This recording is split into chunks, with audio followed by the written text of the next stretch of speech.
Everybody, Assalamu alaikum. I don't know if I'm saying that correctly, but welcome to the New York Presbyterian Hudson Valley Hospital's Teaching Kitchen. My name is Emily. I'm going to be your chef, teaching you how to make a Moroccan feast today. So, for those of you who are new to our teaching kitchen, welcome. So glad you found us. I hope you enjoyed the class. And for those of you who are coming back, which are many of you, thank you so much for devoting your time to this program and for showing up for this cooking class and many others. So appreciate your attendance and participation here today.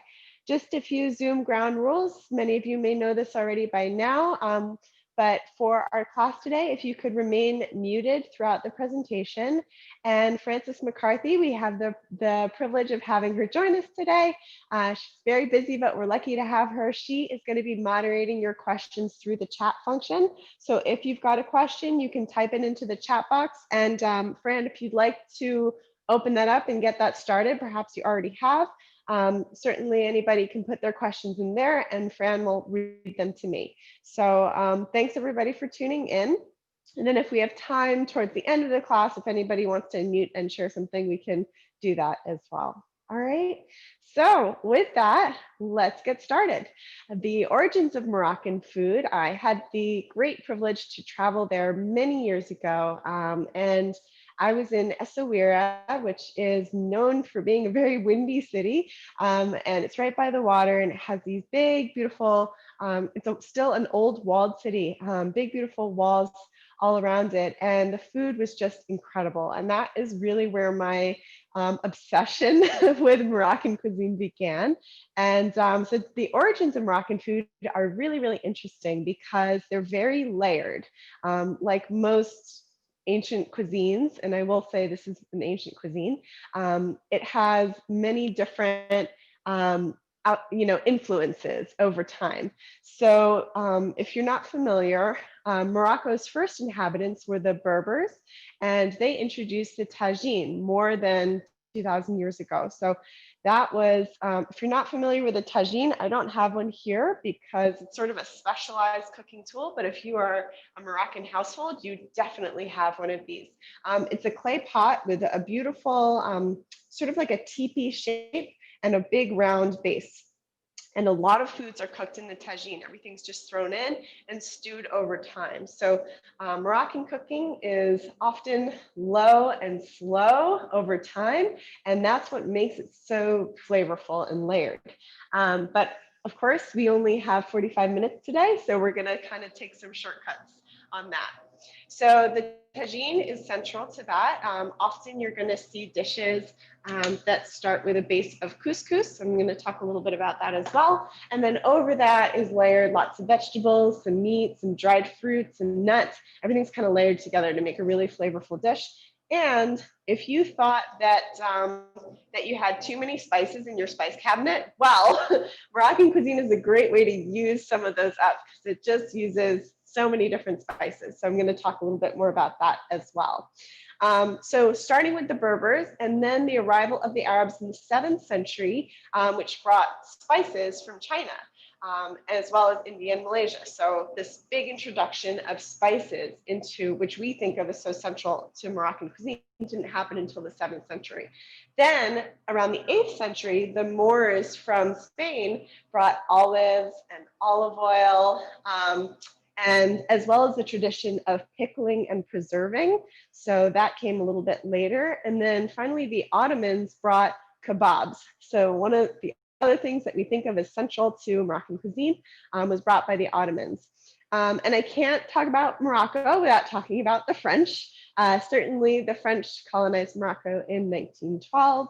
They brought things like cafes and wine and pâtisserie and ice cream, all the kinds of French things that we love. So that's sort of the way that Moroccan cuisine was shaped over time. Today we're going to be making a vegetable tagine with roasted cauliflower and apricots. These are the dried apricots that we're going to be using, and they might be different than the ones you're used to. You can see they're brown, right? That's because no sulfur has been added to these apricots. Take a look between the difference, right? The orange ones are the ones that are sulfured, and the brown ones have no sulfur and no preservatives. So I prefer the brown ones. Some people like the orange ones because they're bright and colorful. And they have a very different taste as well. The brown ones are a lot sweeter, and the orange ones, because they have that sulfur and that preserving ingredient, they have more of a sour taste. So I prefer the brown ones. Those are the ones we're going to be using today. But certainly, if you have no aversion to sulfur and you have no aversion to sort of a more bright and sour flavor, you can use the orange ones instead. So that's the big difference. Fran, any questions so far? Yes, this is from John, and he was wondering, why is sulfur added? Yeah, so John, if you go to Morocco, you're not going to find those orange apricots the way that we do here. You're going to find these brown ones. And sulfur is added as a preservative. It's also added because some of us feel a little squeamish about buying foods that look like this, as opposed to being bright and orange. And, for the same reason you might buy an apple that, is a perfect shape instead of an apple that's slightly deformed, but still delicious, right? So it's the same thinking. It's sort of like consumer preferences in the United States. Any other questions, Fran, before we jump in? No, why don't we jump into the recipes? Okay, great. So we're going to start off with the roasted cauliflower and apricot tagine using lots of spices. We're also going to be making a steamed carrot salad and meat kofta. So kofta is like a patty, but you can also make this on a kebab, and I'll show you both ways. So let's start with the cauliflower. I just did one thing ahead of time, which is to roast my cauliflower. I put some parchment down, roasted that up, and with just a little bit of olive oil and salt. Remember, whenever you're roasting, you don't want to overcrowd. You want to have lots of space so things can get nice and browned, right? That's a lot of good flavor. So I did that ahead of time, and we're going to go ahead and get started. We get our pan heated. So you'll notice today I'm using a rondo, which is a pan with higher sides. You can use it, if what you have is a skillet that just has a little bit of an edge to it, that would work as well. I like this shape because you just get, you can just hold in the juices and liquids a little bit more easily. So that's what we're going to be using. 2 onions are going into this, and I love this dish because it's really easy. Everything just gets thrown into the pan once you roasted the cauliflower, so it's very, very simple. So top and bottom of our onion. And I'm going to slice this a little bit differently than you're used to seeing me slice it today. If you've taken my classes before, I'm going to take a good amount off the top and the bottom. Usually I just barely take off from the bottom. I'm going to take that root off. I'm going to cut this in half, and we're going to do what's called a sauté slice, which is a little bit, or a salad slice. I always get the two mixed up, but it's a little bit different because it cuts across the whole onion. So we're not dicing it.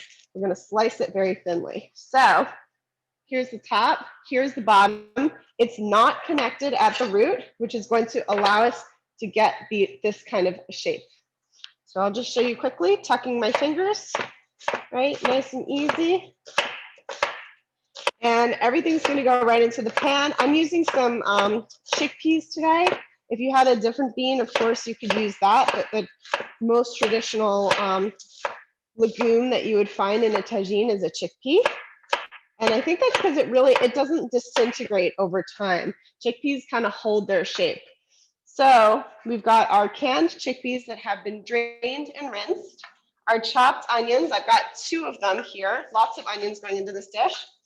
Almost more onion than cauliflower, actually. Should be called an onion tagine. So there's our onion. Pop that in. Let's throw in our chickpeas. Emily, our drained and rinsed. I have a question from Lynn. She has a cast iron wok with a cover, and the wok has a flat bottom. Would you be able to use that? That would be perfect, Lynn. Yeah, that would be perfect. I know exactly. I have one of those at home. Those are great. So let's get our garlic in here as well, just peeling it, using the heel of my hand, pressing a little bit, pop the skin off. The skin feels a bit stubborn, but I think I'm going to get it. There we go. All right, so 2 garlic cloves. Press that down. And for the garlic, you could just do like a rough chop on this. Doesn't have to be too exact. Tagines are nice because they're kind of these nice thick stews. Everything's just kind of like thrown together in the pot and stewed for a bit. And it's not an exact science, which I appreciate because I like kind of cutting things in a more approximate way. There we go. All right, so a nice little slice on our garlic. Chop that, put that right in. And I have nothing in the pan yet, you'll notice, right? I'm gonna add some vegetable stock and turn that heat up to bring it to a simmer. The other things that I'm gonna add are those apricots. Let's give those a chop. It's about half a cup or so. And you can put your hand on top of the knife, right? Kind of push through those. If you didn't find these unsulfured dried apricots, you could also use dates. It's really nice with dates, or raisins or currants.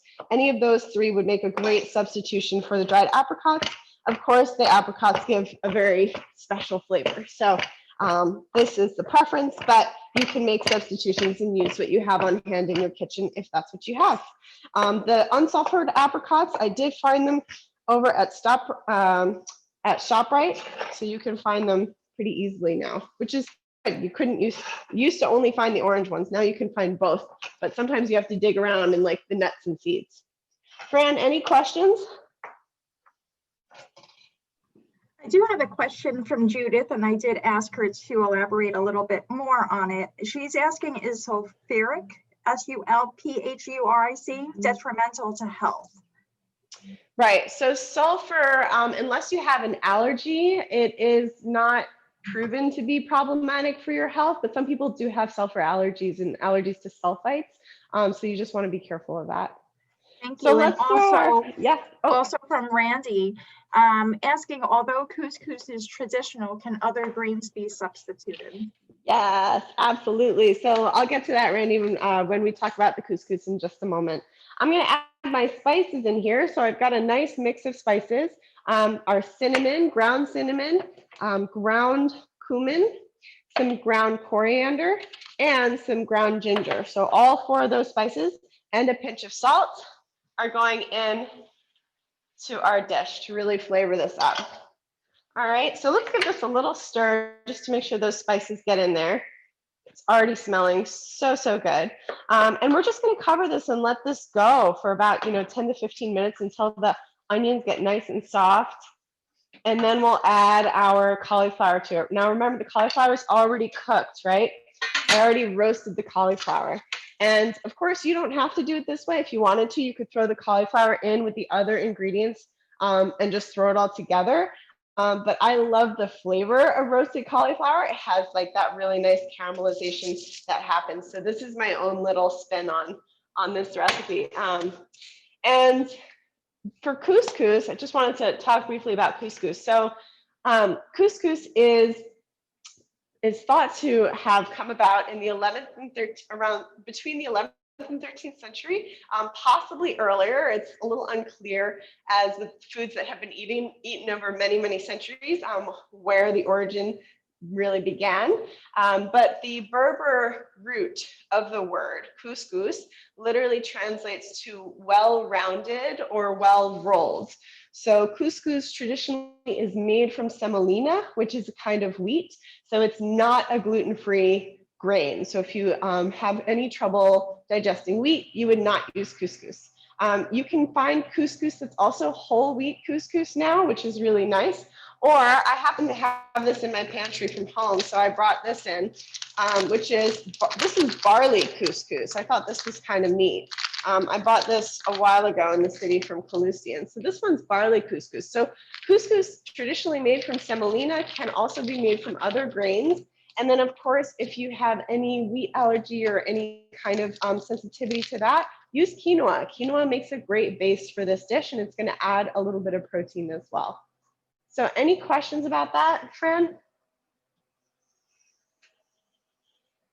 Not related to couscous, but we have two questions inquiring what type of pan you were using. And also, can you just touch on why you use the parchment paper in the kitchen?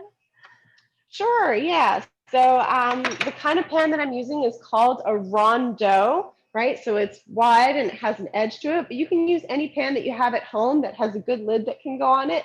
That'll work just fine. So this has just come to a boil, so I'm going to turn it down now and let it simmer. You don't want it to keep boiling too high because then all the liquid will kind of push its way out. So you just want to keep that in and kind of steam everything. And then Fran, the other question was about Parchment paper. The parchment paper. Oh, one of my favorite questions because I love to be an advocate for the earth. So parchment paper is much more biodegradable than aluminum foil. So I use it to protect my pans and to protect the earth. There's no real evidence that shows that cooking with aluminum hasn't really been studied that deeply. That cooking with aluminum can be problematic. So, but just in case, if you're worried about it, you can use the parchment paper to instead of the aluminum. Either way, it's definitely better to use the parchment paper because it's biodegradable and it will break down its paper, whereas aluminum will stay in the planet's breaking down cycles for a very, very long time.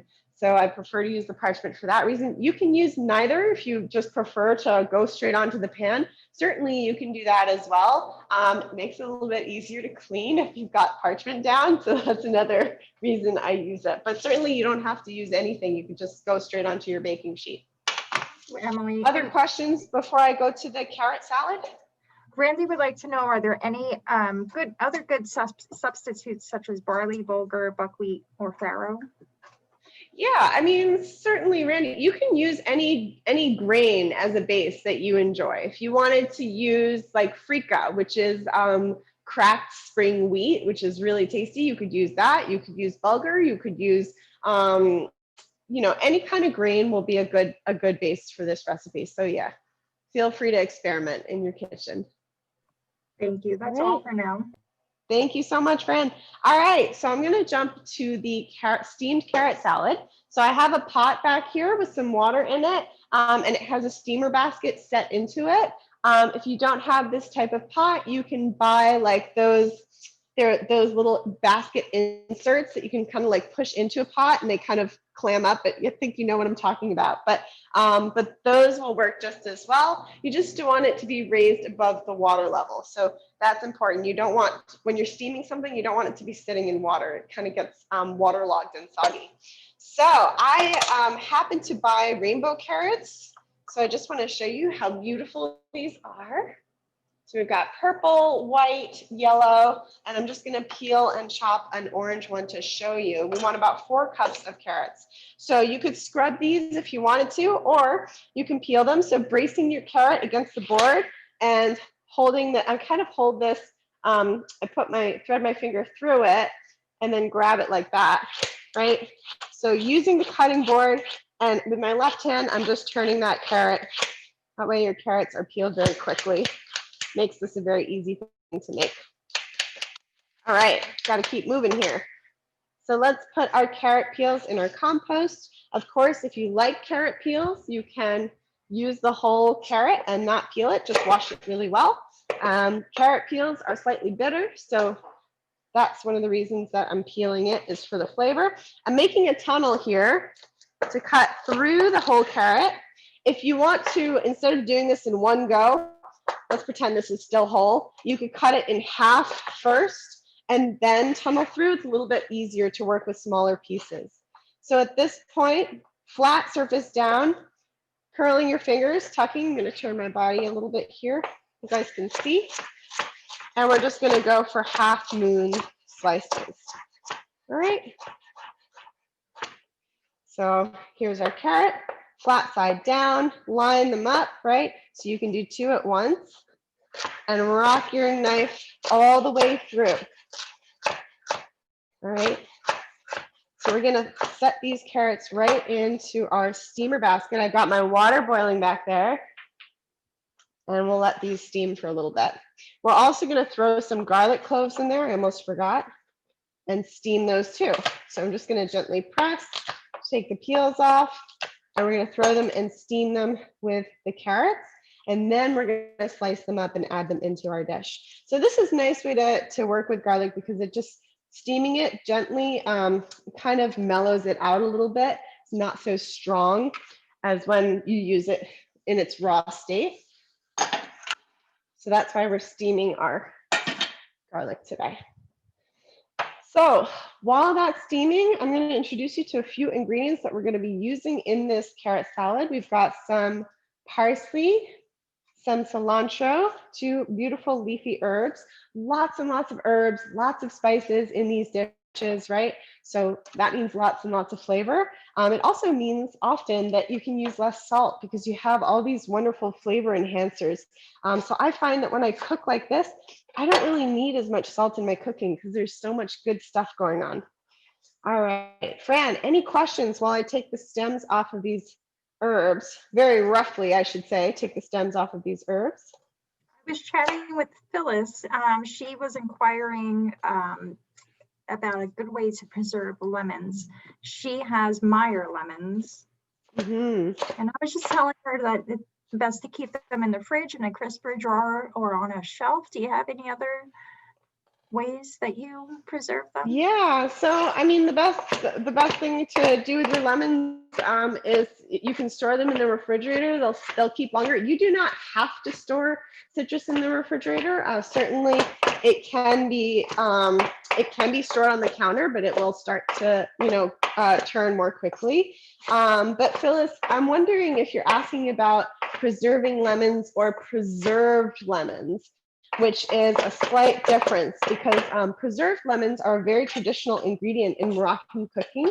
Yes, and she would like yes. to know a recipe for preserved lemons. Yeah, so Phyllis, I haven't actually made them myself, but they're very easy to make apparently. When I took a Moroccan cooking class all those years back, it seemed like it was a very easy thing to do. You just kind of pack the lemon and salt, but because I haven't actually tried it yet, I'm going to have to get back to you on that one, but I'm sure the internet can help you.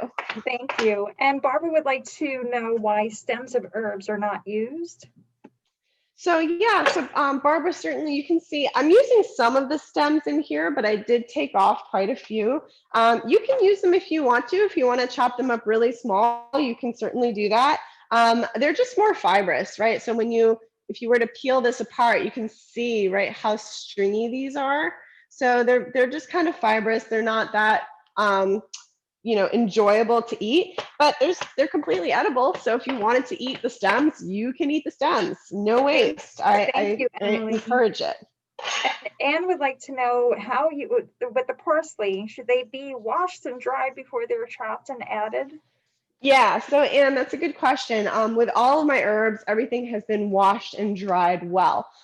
So one of the ways in which I store herbs, I don't think I have any here, but is when I come home from the grocery store, if that's where I've gotten them, or the farmer's market, I run them under some water, or I put them in a big bowl of water and shake them. All the dirt falls to the bottom, and I lift them up and I give them a good shake to kind of get all the droplets off. Put down a dry paper towel and roll them, or a dry kitchen towel, whichever you prefer, and roll them up. So that it's actually really nice because it preserves them very neatly. They're kind of in this neat little package. And it also helps to keep the leaves nice and fresh because the moisture will kind of stay like just a little damp around the leaves. All right. So let's add a few more things to our carrot salad here. I have some walnut oil, which is a wonderful nutty kind of flavored oil. You can also use a very traditional oil, which is called argan oil. It's very hard to find here, though. You won't find it, around here. So walnut oil is a good substitute. We're going to mix in some paprika, some ground cumin, some salt. So those are my spices. And a very traditional ingredient, this is pomegranate molasses. Now, if you can't find pomegranate molasses, you can add a little bit of honey and lemon juice. It's similar because it's a sweet and sour flavor. It's a wonderful condiment if you can find it. If not, a little bit of honey and lemon will do just fine. And then we're going to add some white wine vinegar as well.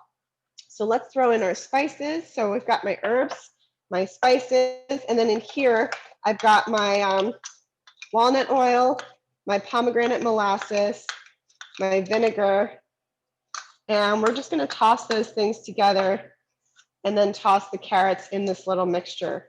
So that's it. Really, really flavorful, very simple little steamed carrot salad. And this will keep in the refrigerator for easily for a week. So let's wait to put our carrots in there when they're done, and we'll turn to the meat.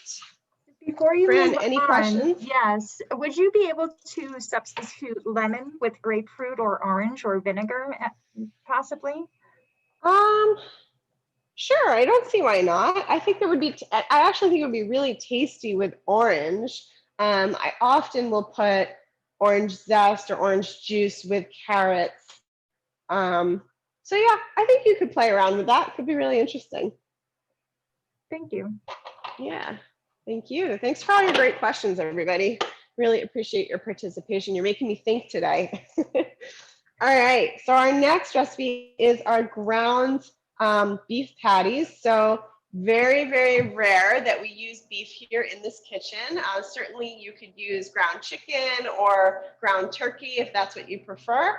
I'd say we probably use ground beef like once or twice a year, but every once in a while, I do like to use it to remind people about how to use it. So grass-fed beef is what we're using today. It contains less fat than grain-fed beef. So you do want to try to buy grass-fed beef whenever possible, but of course you can, opt for the other if that's what you can do.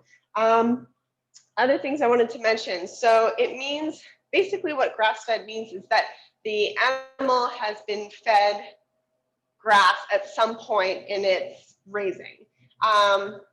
There's also such a thing as grass-fed grain finished. So what that means is that at one point they're fed grass and then they're finished on grain, meaning they're fattened up a lot before their untimely demise. So certainly look into your meat. You want to try to find out how it's being raised, because what the animal eats changes the nutrition of the animal that you eat, if that makes any sense. So just as we are what we eat, the cow is also what it eats. So if we eat the cow, we want it to also be eating healthy and good things.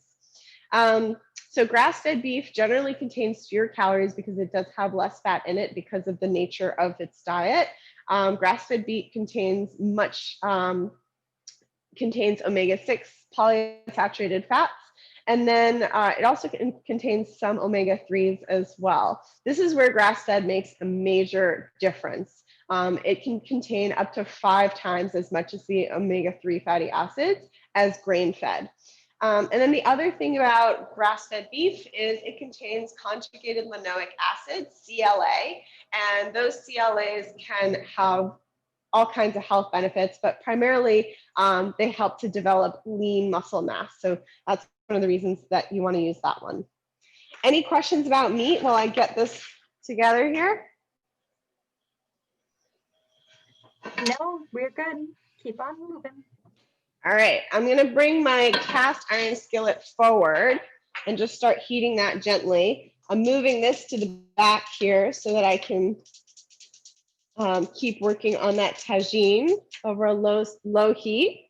Actually, let's throw that cauliflower in with the onions and everything else so it has some time to absorb those flavors before we get to the meat. All right, so cauliflower is going in to the tagine. And I'm just going to give that a quick stir. Check if it's too dry. If there's no liquid on the bottom, you might want to add a little bit more vegetable stock, right? So there's still a little bit of liquid, so I'm just going to let that keep going with that. All right, so we've got our carrots steaming. We've got our tagine cooking.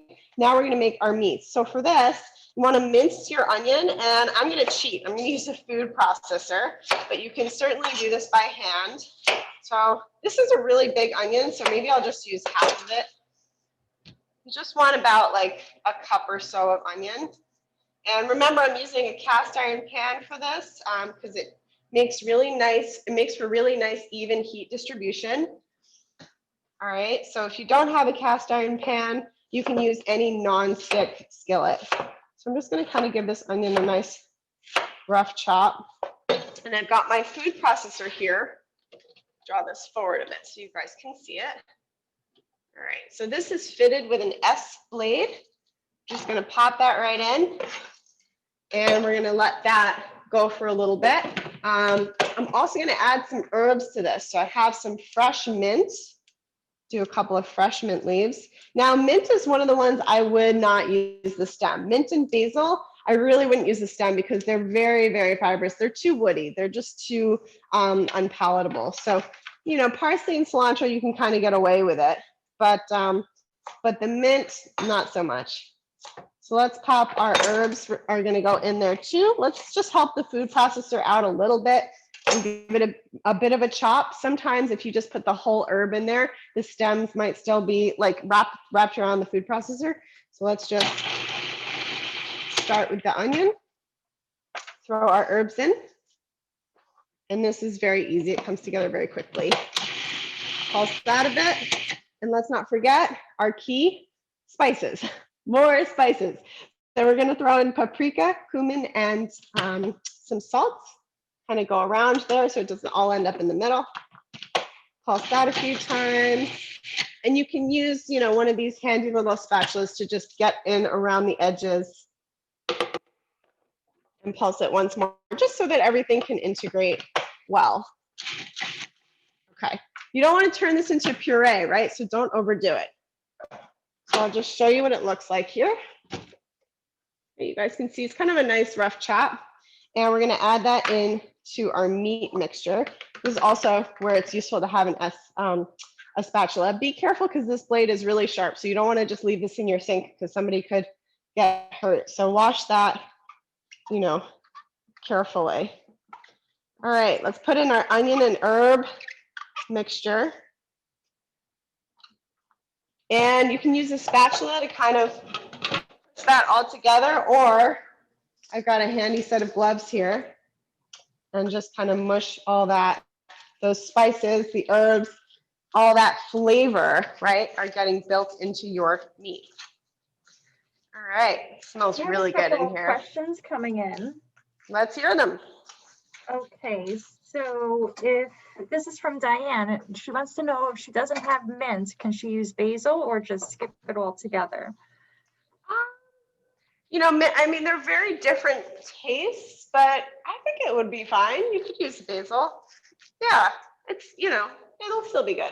Basil's a wonderful aroma as well, so give it a try. Can dried mint be used? Dried mint can be used. Yeah, definitely. You can use like a tablespoon or so of dried mint. That would be good. And a question about the carrot dish. This is from Helene, and she's saying that her grandmother was from Morocco, and her carrot salad contained carrots marinated in lemon juice. It's a traditional dish. Is this a variation of the dish or a completely different dish?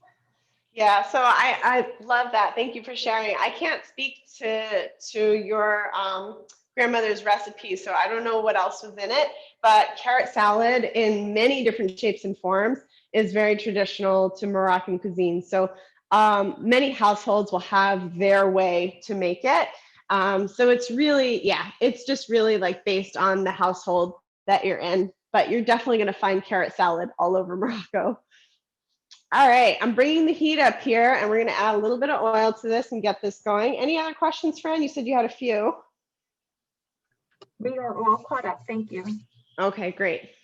So you just wanna make sure your cast iron is really nice and hot, and you can shape these into sort of small palm-sized patties for little kofta, right? A little bit smaller than a burger, okay?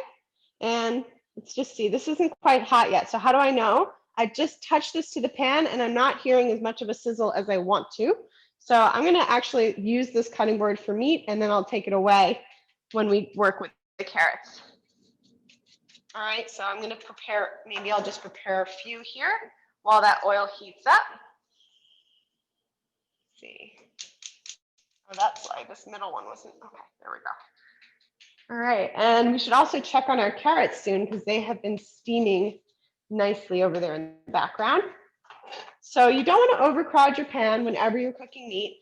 Also, make sure your pan is hot enough so you can form a nice sear. And when I'm working with these, I really am pressing that together, right? You don't want like air bubbles in there. You want it to be nice and compressed. Okay.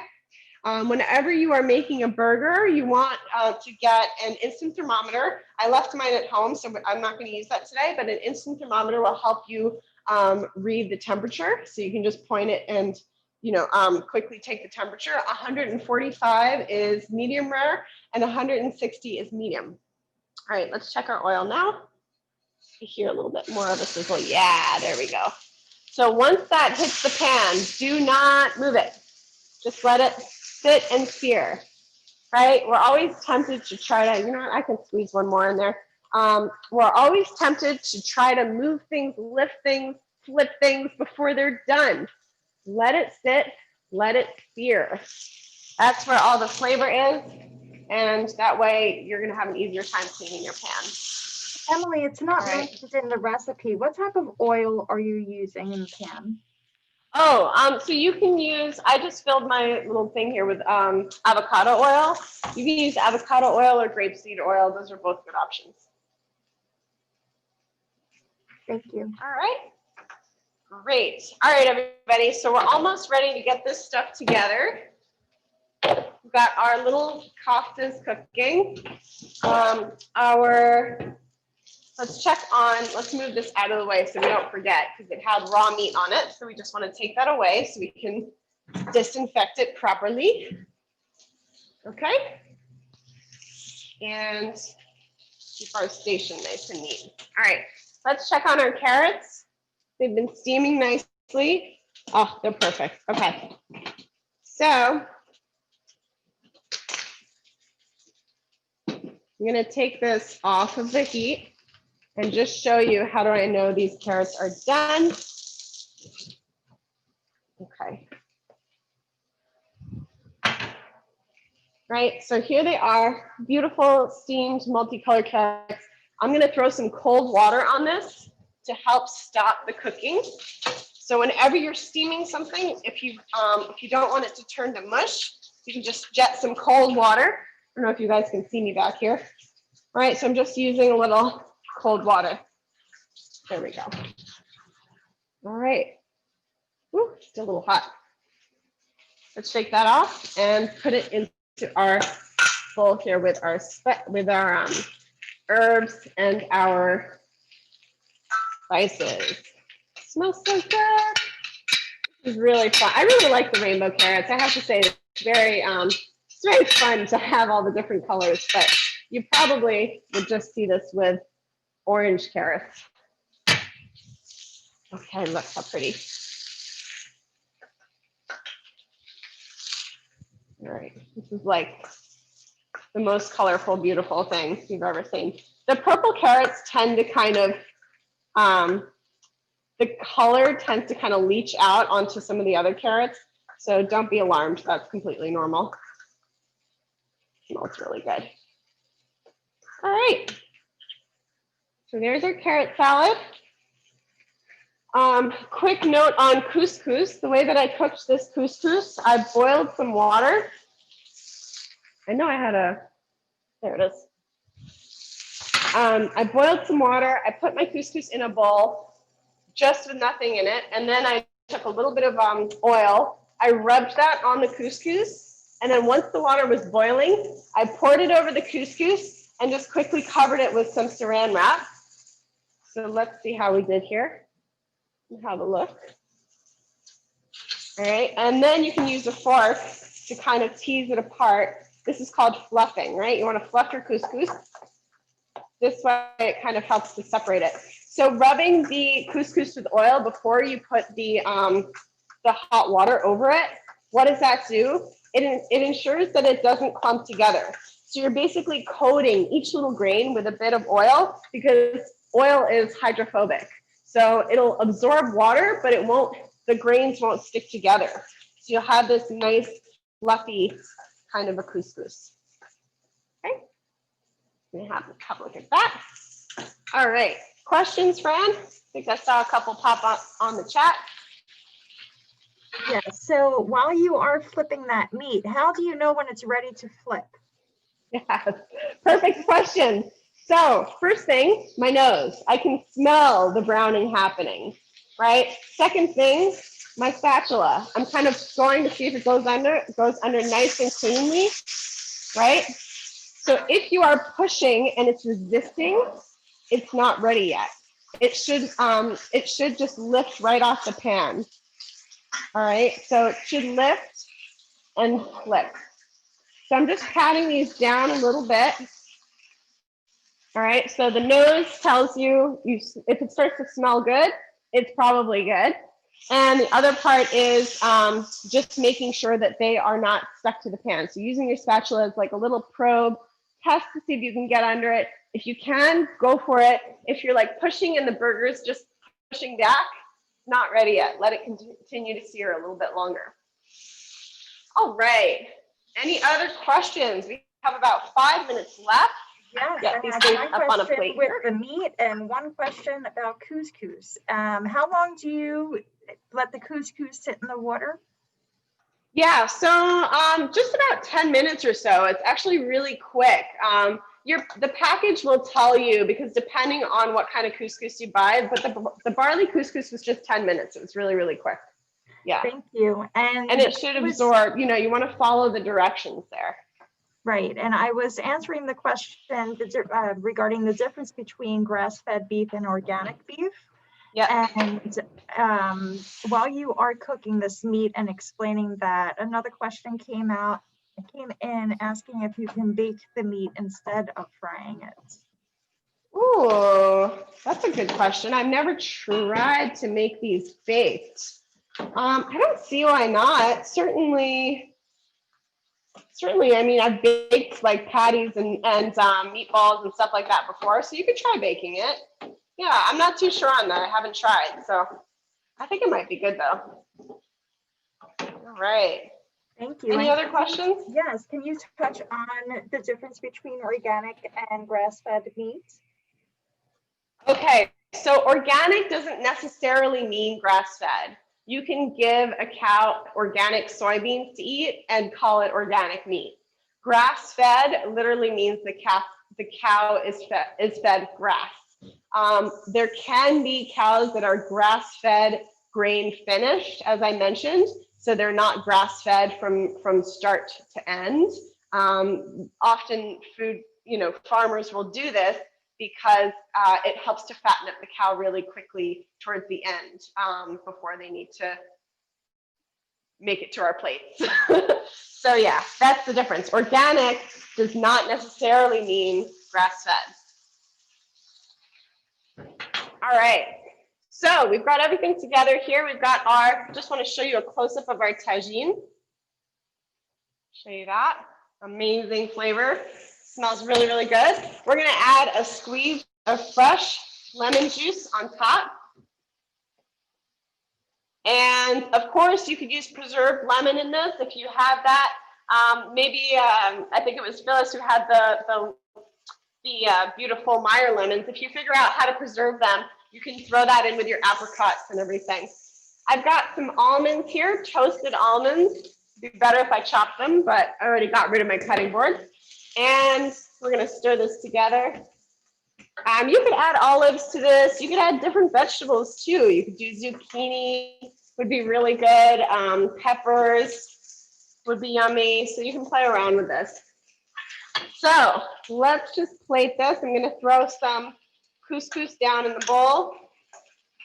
Throw is not a nice word for our couscous. I'm gonna beautifully, elegantly place our fluffy couscous and top it with the tagine. Nice veggies here.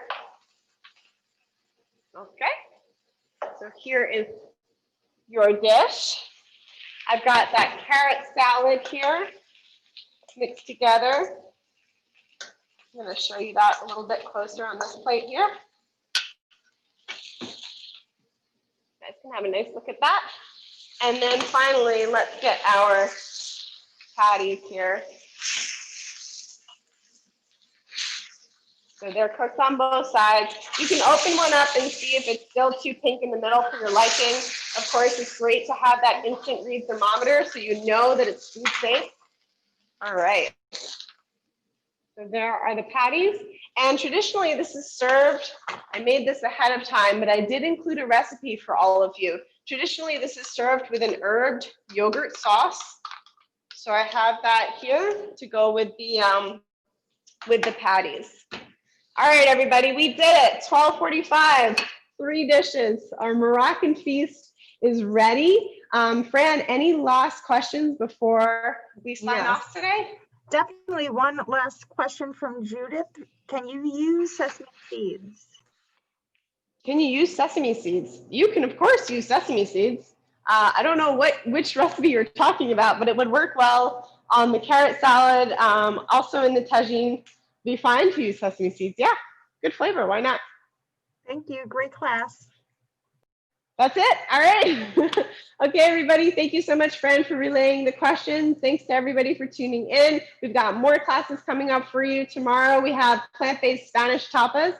And then next week we have 2 physician programs, one with Dr. Belkin and one with Dr. Chandra, both fantastic physicians. We're really excited to have them here in our virtual teaching kitchen. Thank you so much for devoting your time to this class. Get inspired, stay connected, everybody, and keep cooking. Thank you so much. Thank you.